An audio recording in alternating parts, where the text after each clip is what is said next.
25 రోజులతోటి 12 మాసములతోటి కూడి ఉంటుంది. మనకి చైత్రమాసంలో శుక్లపక్షంలో వచ్చేటటువంటి మొట్టమొదటి తిథి అయినటువంటి పాడ్యమి నాడు కొత్త సంవత్సరం ప్రారంభం అవుతూ ఉంటుంది. మనం చాంద్రమానాన్ని అనుసరిస్తాం. 60 సంవత్సరములు. ఈ 60 సంవత్సరములే మళ్ళీ వృత్తంగా తిరుగుతూ ఉంటాయి.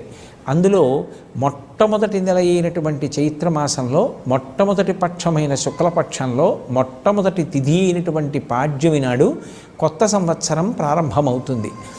ఋషులే కొత్త సంవత్సరం ప్రారంభమైనప్పుడు దాన్ని అనుష్ఠించి తత్సంబంధమైనటువంటి ప్రయోజనాల్ని పొందడానికి కావలసినటువంటి రీతిని నిర్ణయం చేశారు. మనం సంవత్సరాన్ని జరుపుకోవడం ఒక ప్రత్యేకమైనటువంటి విధానంలో జరుపుకోవాలి. సంవత్సరాది నాడు విధింపబడినటువంటి ప్రధానమైనటువంటి కర్తవ్యం ప్రాతకాలంలో